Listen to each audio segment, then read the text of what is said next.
शिव भक्त महिमा। श्री सूत जी ने कहा, हे मुनि श्रेष्ठों, मैं अब एक अन्य व्रत के विषय में बतलाऊंगा, आप लोग उसका श्रवण कीजिए। सेनापति स्कंद के पूछने पर उनको साक्षात भगवान शिव ने ही स्वयं कहा है। स्कंद जी ने पूछा था, हे देवों के भी देव, आप तो महान देव हैं और आपने चंद्रमा को अपने मस्तक पर धारण किया है। हे भर्ग, आप इस विश्व के ईश्वर के भी ईशान हैं तथा वाणा रूपी अमृत के महासागर हैं। आप कृपा करिए बतलाइए कि आप किसके ऊपर बहुत शीघ्र प्रसन्न होते हैं, जिसके द्वारा आपका ज्ञान प्राप्त किया जाता है। आपके विषय का योग क्या है और आपसे संबंध रखने वाला ज्ञान क्या होता है। हे महादेव, यही सब कुछ आप मुझे अपना पुत्र समझकर स्नेह पूर्वक बताने की कृपा कीजिए। ईश्वर ने कहा, हे स्कंद, मेरा भक्त सर्वदा मेरा हृदय हुआ करता है। कोई केवल गुणों में अधिक हो वह मेरा प्रिय नहीं होता।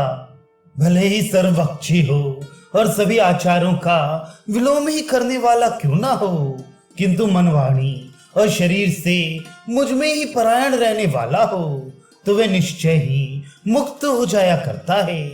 इसमें कुछ भी संशय नहीं है।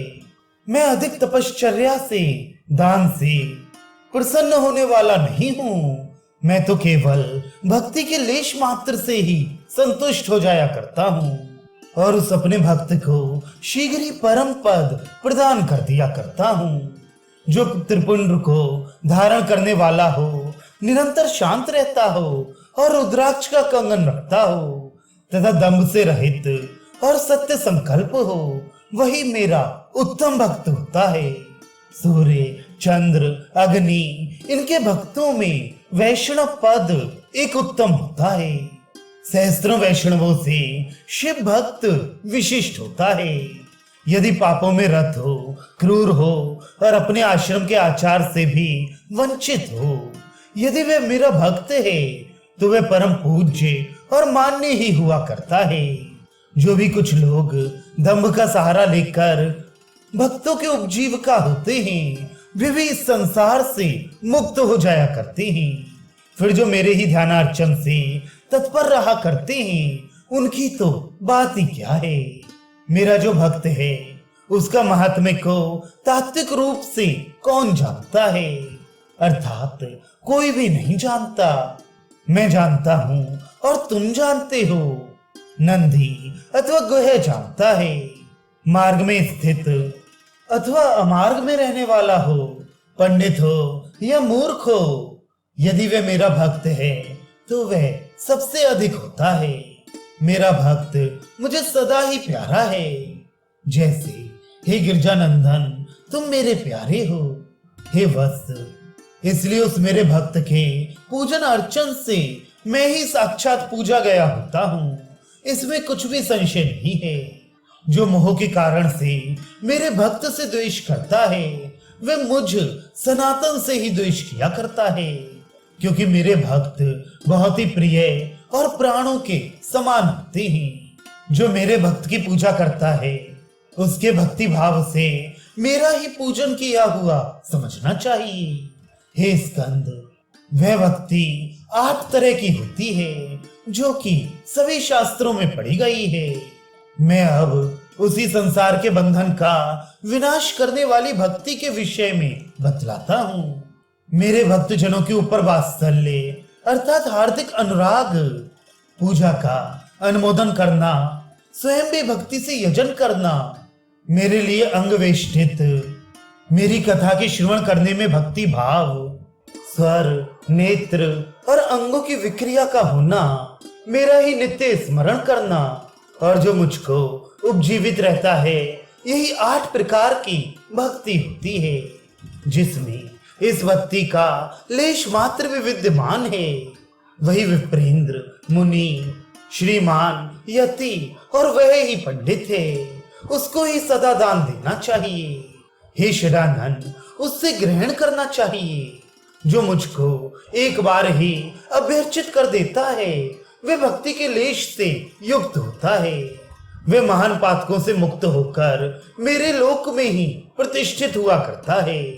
अपने हाथ से लाई हुई कुसुमों को जो मेरा उद्देश्य करके समर्पित किया करता है, वह दान अन्य सभी दानों से उत्तम होता है। हे वत्स, मेरी भक्ति सदा ही करनी चाहिए, क्योंकि ये भव के पाशों का विनाश कर देने वाली होती है। मैं भक्ति के ही द्वारा गम्य होता हूँ और मेरा योग तो अत्यंत दुर्लभ होता है।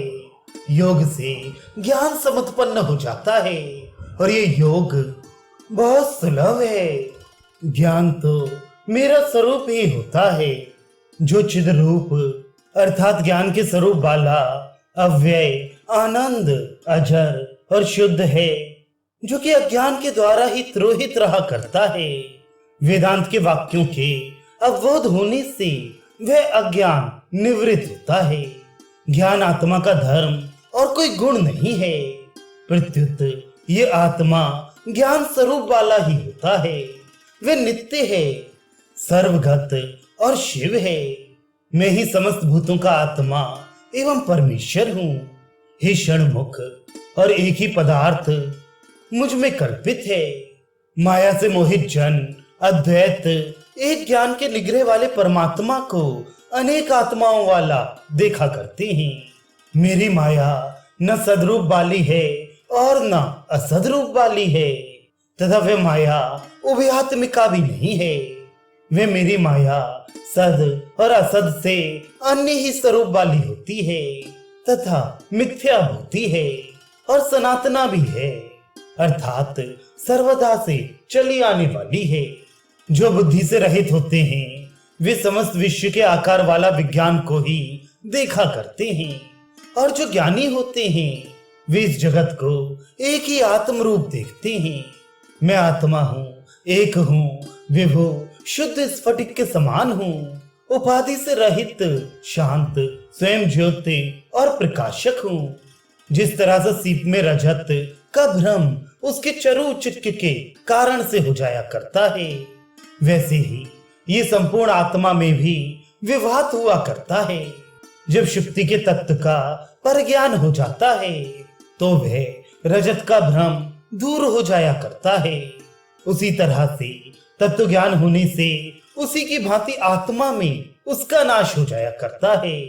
इस आत्मा में कभी ना तो कर्तृत्व होता है, अर्थात ये किसी भी कर्म का कर्ता नहीं होता, और ना भोक्तृत्व इस आत्मा में होता है, अर्थात ये किसी भी कर्म का जब करता ही नहीं तो भोगने वाला भी नहीं हुआ करता है। यह कर्तृत्व आत्मा में अहंकार और अविवेक से ही हुआ करता है। ये निश्चित है, ये विभाग से रहित है, नित्य मुक्त है, इसका कुछ भी कर्तव्य नहीं होता है। ऐसा ही वेदों के ज्ञाता पुरुष कहा करते हैं। सात्विक रूप से आत्मा को कर्तृत्व और करणत्व कुछ भी नहीं होता है। जो कुछ भी कर्म होता है उससे आत्मा कर्म भी लिप्त नहीं हुआ करता है, चाहे वह कर्म पुण्य स्वरूप हो।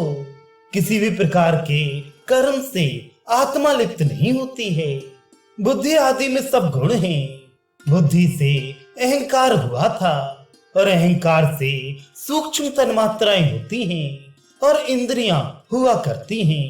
उन्हीं सूक्ष्म तन्मात्राओं से 5 भूत होते हैं और उन्हीं पंचभूतों से ये संपूर्ण स्थूल जगत उत्पन्न हुआ करता है। ये 24 तत्वों वाला होता है। मन, बुद्धि, अहंकार, 5 तन्मात्रा, पंचभूत, 11 इंद्रिया, ये 24 हुए। उसको ना तो कार्य है और ना करण है और ना वह क्रिया रूपी ही है। अपने ही अज्ञान से ये सब आत्मा में कहे गए हैं, ऐसी श्रुति है। यही मेरे से संबंध रखने वाला ज्ञान है। हे पुत्र, वही मैंने आपको बतला दिया। श्री स्कंददेव जी ने कहा, यह देह तो भूतों का ही कार्य है और आपत्ति तथा रोगों से परम व्याकुल रहा करता है। ये शरीर विषयों के द्वारा जो सुख दुख स्वरूप सदा पीड़ित रहा करता है। जिस समय में अध्यात्म संभव दुखों से योगी सदा अभिभूत रहा करता है, उस समय में जबकि ऐसी परिस्थिति हो तो इस भौतिक का क्या उपाय है? हे प्रभु, आदि दैविक की भी योग की सिद्धि के लिए बतलाइए। योगियों को उपसर्गों की यातना के लिए भी प्रसन्नता से बतलाइए। श्री ईश्वर ने कहा, यहाँ पर योगियों के विघ्न सात्विक, राजस और तामस हुआ करते हैं। ये सभी आपको योग के त्रास करने वाले होते हैं। सात्विक उपसर्ग केवल 6 ही हुआ करते हैं, जो प्रातः, श्रवणग, वार्ता, दर्शन, आस्वाद, वेदांत सूत्र हैं। मैं दरिद्र हूँ और मैं शूरवीर हूँ और दुर्बल हूँ। मैं मूर्ख हूँ और बड़ा विद्वान हूँ। मैं सुंदर रूप वाला हूँ और अरूप वाला हूँ। दाता हूँ और कृष्ण हूँ। मैं सुखी और भोगी हूँ, अकुलीन हूँ, कुलीन हूँ, कंटक और कंटकोजित हूँ। ये समस्त वस्तु अज्ञान ही है इत्यादि प्रल्प जन जो कुछ भी अहंकार से परिपूर्ण है वे संपूर्ण राजस अर्थात रजोगुण से युक्त है। अंधापन, बधिरता, पागलपन होना, दुष्ट रोग का हो जाना, सिर में रोग, ज्वर, शूल, राजयक्षमा, मूर्छा, भ्रम प्रवृत्ति, ये सब तम और अहंकार से युक्त राजस तथा तामस हैं। ये व्याधियां मिश्र भाव से देहधारी को पीड़ा दिया करती हैं। केवल जड़ भाव से मूढ़ता तथा मोह का होना, अज्ञान होना और मूक होना इत्यादि सब तामस कहे गए हैं। गहम का यातुधान, किन्नर, उरग, राक्षस, देवदानव, रौद्र, दैत्य और सप्तक गण गुण ग्रह भूत तथा वायु भूत तामस हैं, जो मनुष्य को सदा गिरोहों के द्वारा जो योग के अभ्यास में रत हैं उनको पीड़ा दिया करते हैं और ये सभी विघ्न होते हैं। इस प्रकार के उपसर्गों के निवारण करने के लिए हे वत्स, योगियों की सिद्धि के लिए विविध प्रकार की धारणा को मैं बतलाता हूँ।